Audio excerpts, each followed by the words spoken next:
Well, this week it's Parsha Vayishlach.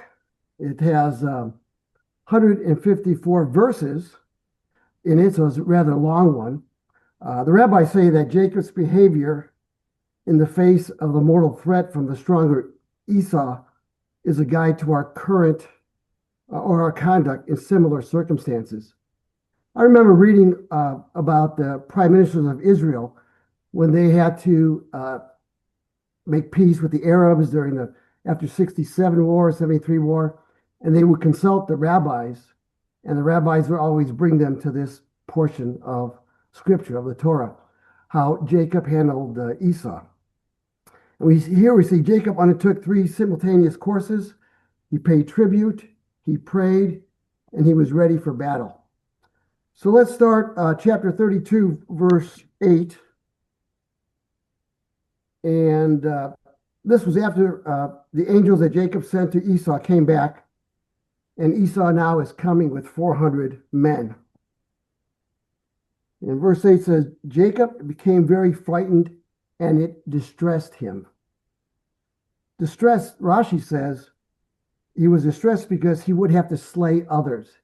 He didn't want to take human life. That's why he was distressed. Esau originally said that he was going to kill Jacob only after their father Isaac died. But now here he comes with 400 men to come to kill Jacob and his family. It also says the apprehension that Jacob had was he wasn't quite sure if Esau had merit, because Esau's biggest merit, maybe only merit, I'm not sure, was that he honored his mother and his father. And so Jacob was apprehensive about this encounter because Esau might have had merit in front of God because of how he treated his parents. One thing for sure is Jacob's fears were not indicative of a lack of trust in God, but he lacked the confidence, the rabbis say, in himself and in his own worthiness that God would do a miracle just for him. The Talmud says, the righteous never take their righteousness for granted.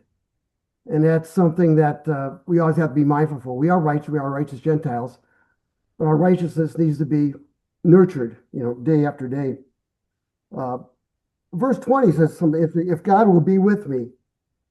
And the commentator said, we learned from this that there is no guarantee for the righteous in this world. And that was a little white-knuckled when I read that commentary. But we don't have tomorrow guaranteed like anyone else. We do have life in the world to come. But in this life, we're not sure what the next day holds. So going back to verse 8, so he divided the people with him.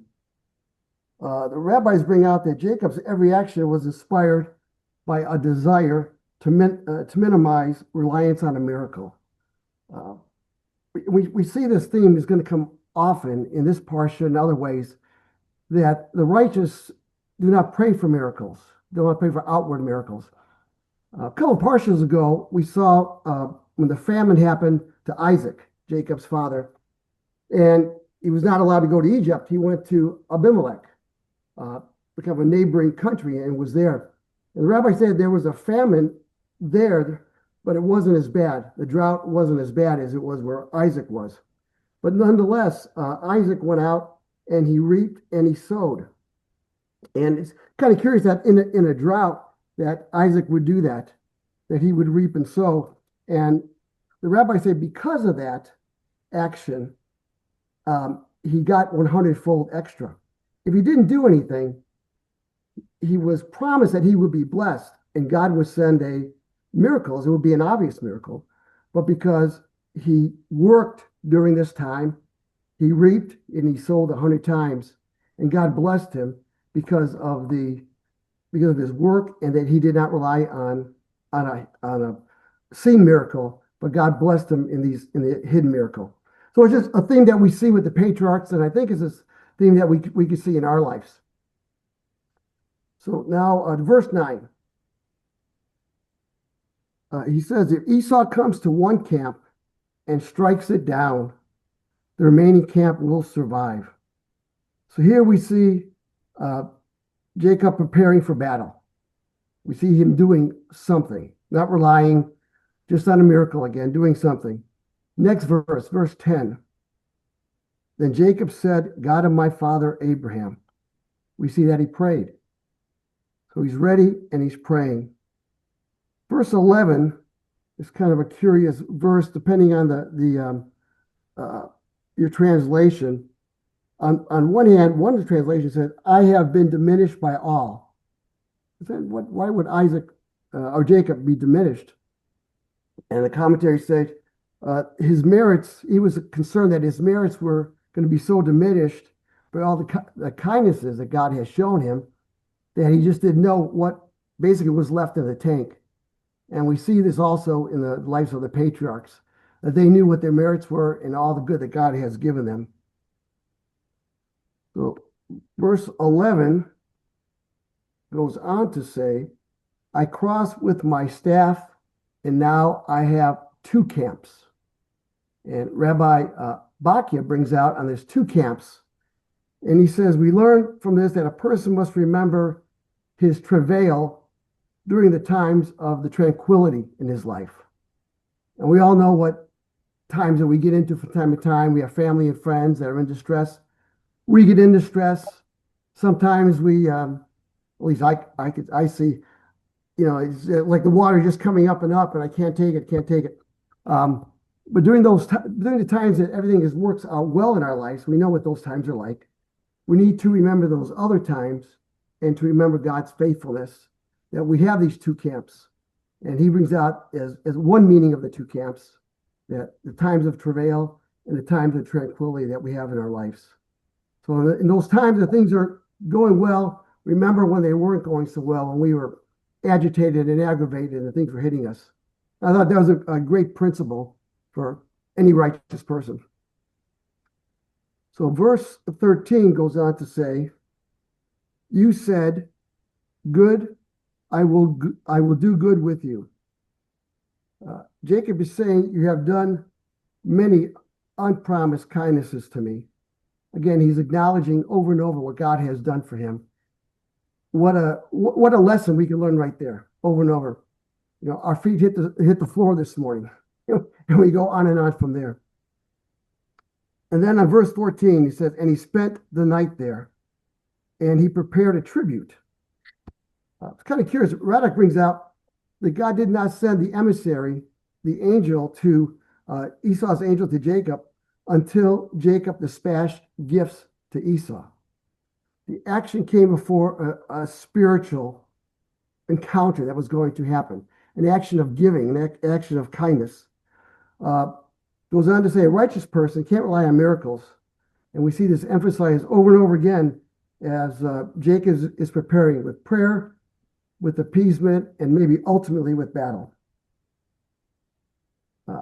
Let's go verse 25 is the next verse. And it says, Jacob was left alone and a man wrestled with him.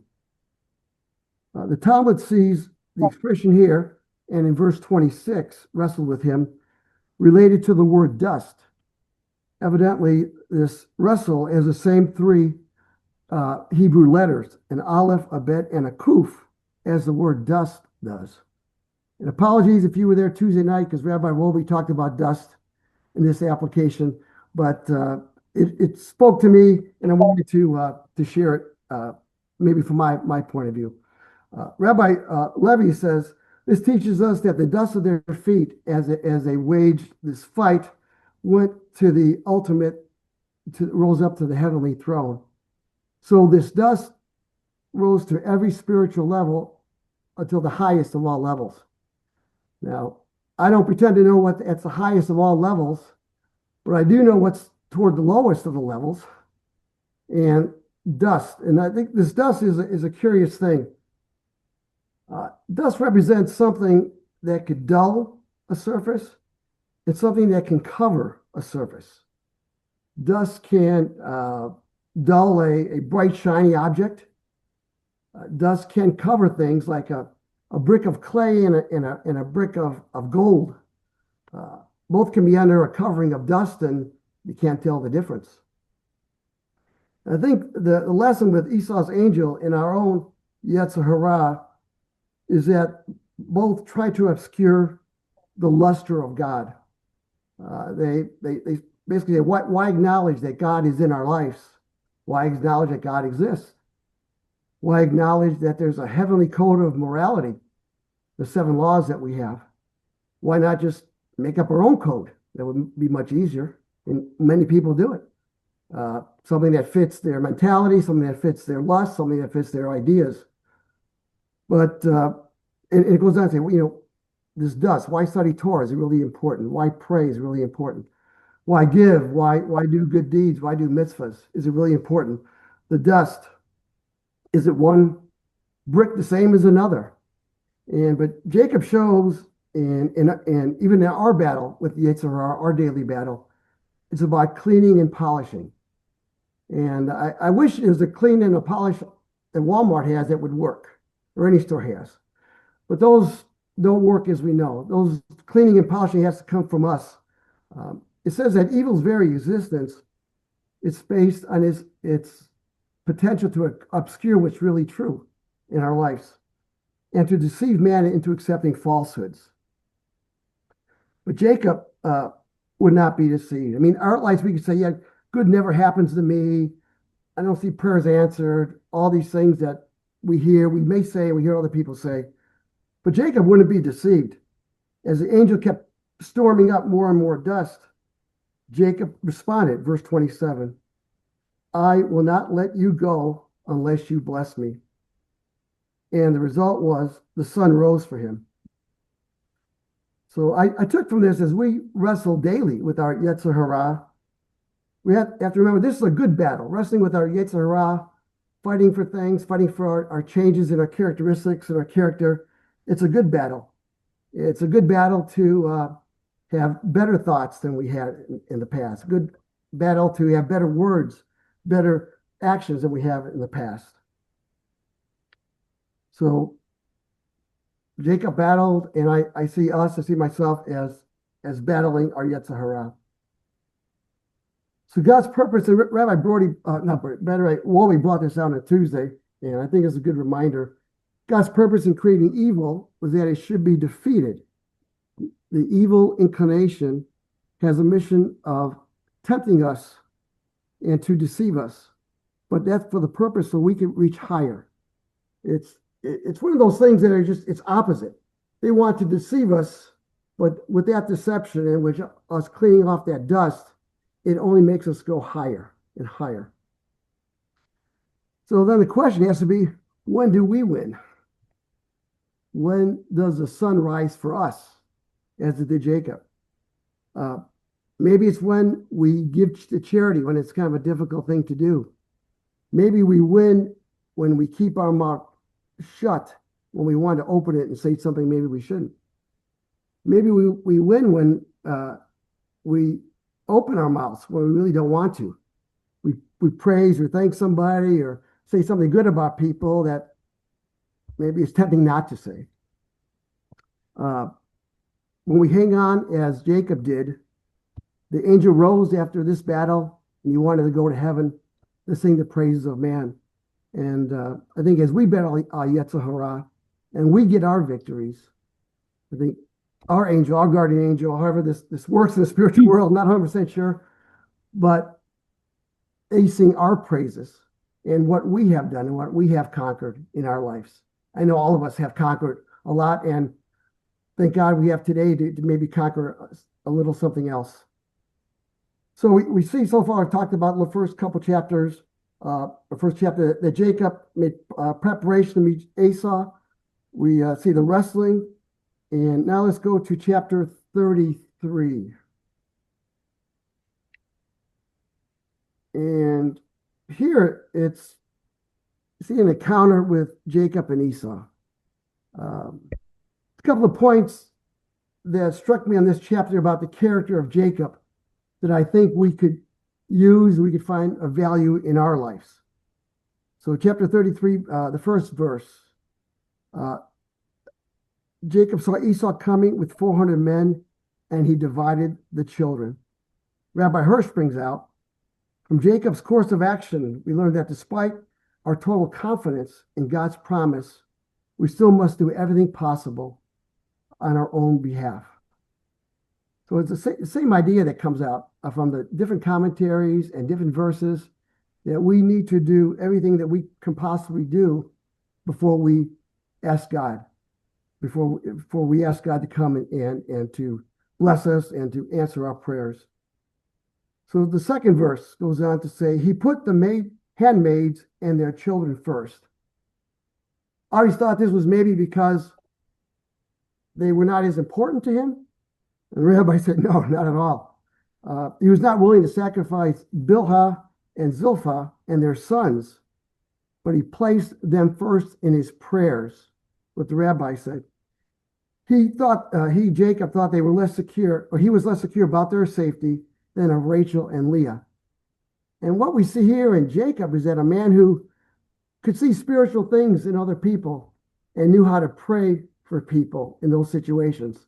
So when he put Bilhah and Zilpah first, it wasn't because they were less important than anyone else. He put them first in his prayers because they were more vulnerable to what may be coming. Good lesson there. Verse 3. He went on ahead.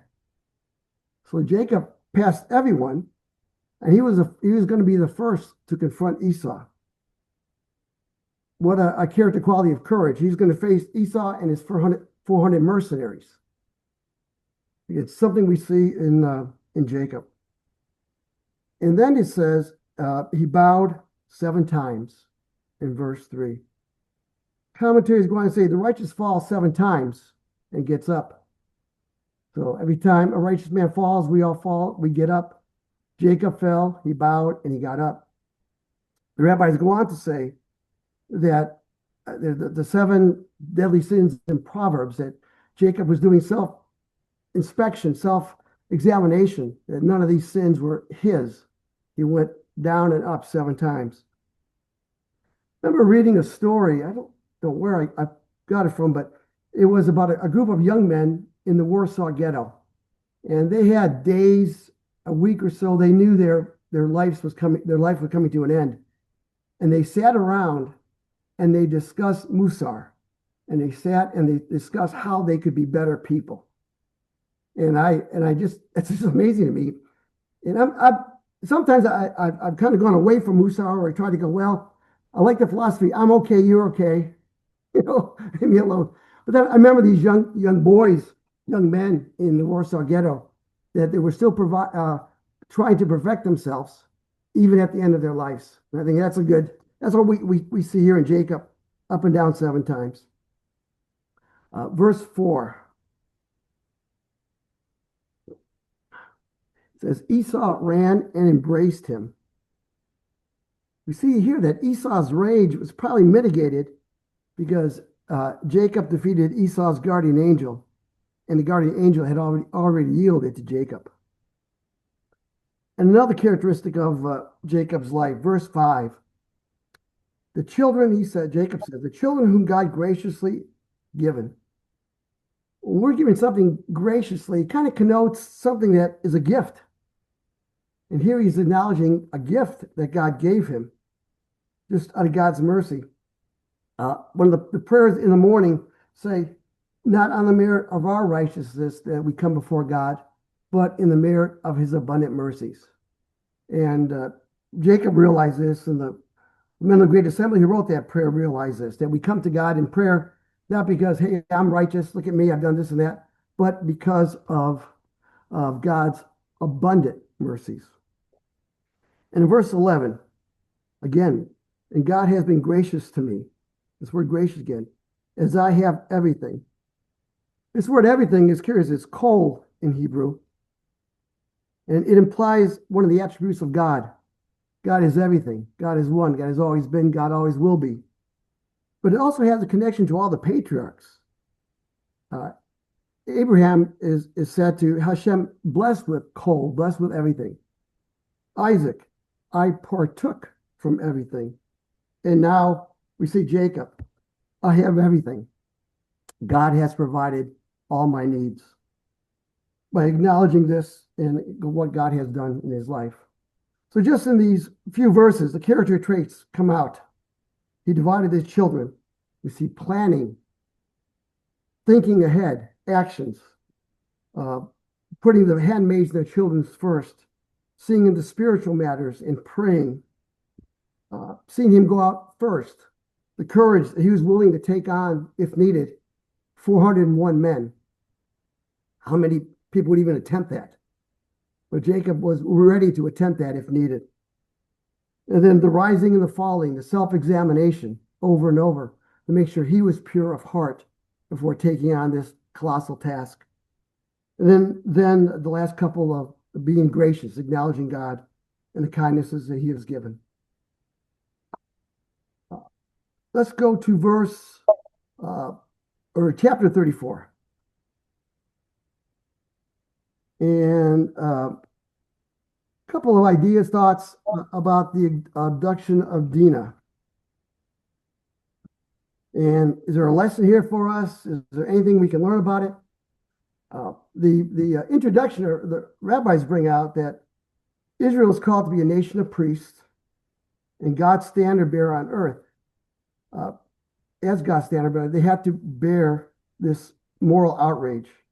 A rabbi once said, Israel had to undergo this ordeal so the world could see its swift and uncompromising reaction. It had to suffer this outrage so it could harden the steel of the natural soul for all time. I think about Dinah and I think about October 7th, and maybe there's a slight connection there, that the hardening of the soul, the swift and uncompromising reaction in the hearts of the children of Israel. So regarding Dinah, verse 2 says they call her a daughter of Leah.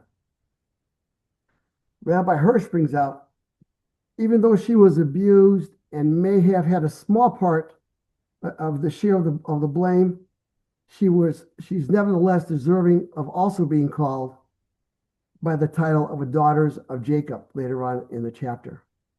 So for her, even if she did err by going out, she's still a daughter of Jacob, and to be respected on that. So I just wanted to say that because again, she's somebody important in Scripture, and somebody.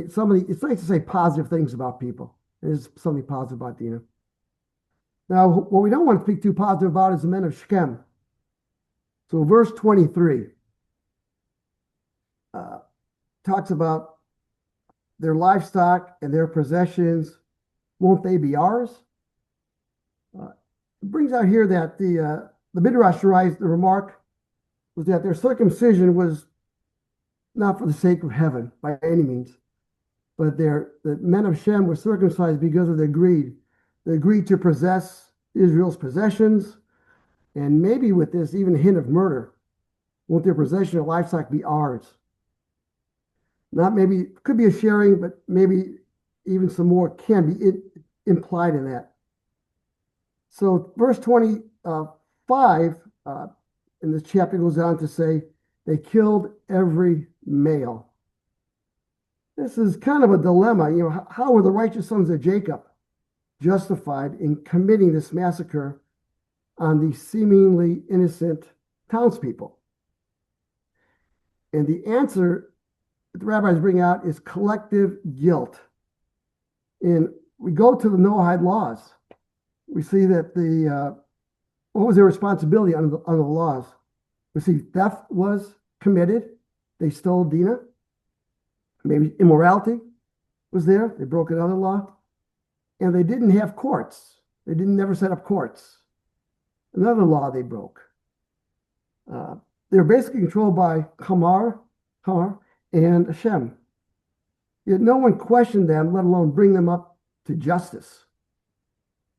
Verse 27, I think, is a good answer. One word gives us a good answer to this. It's the word defiled. And it says, they plundered the city which had defiled their sister. That word defiled is in the plural. And the commentators bring out, the residents of this city, defiled. Collective guilt. Midrash goes on to say, while not condoning their actions, points out that it was not of mere brutality that they did this thing, but a desire to to bring honor to their sister, what happened to their sister.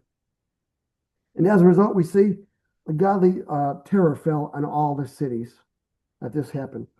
What did Jacob do during this time? And we know Jacob never really was for what they did, but it also hints that he disproved, he also recognized his responsibility to protect.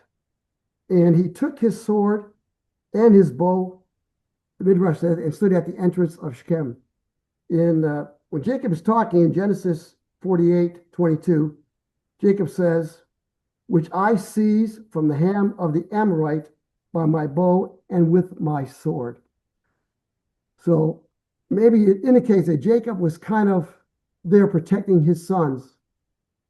But either way, we know he was not happy with his sons because they deceived the men of Shechem.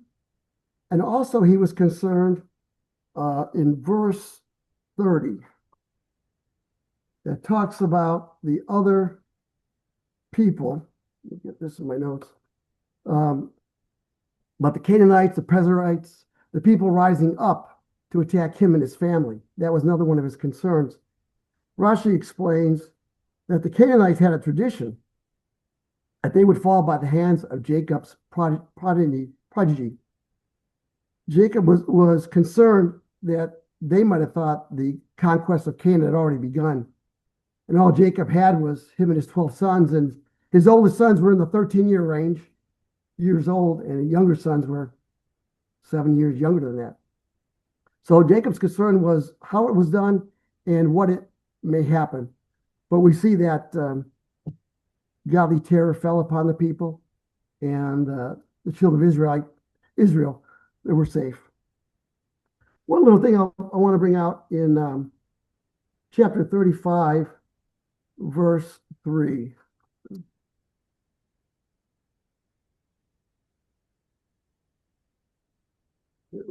Here, I'll read it.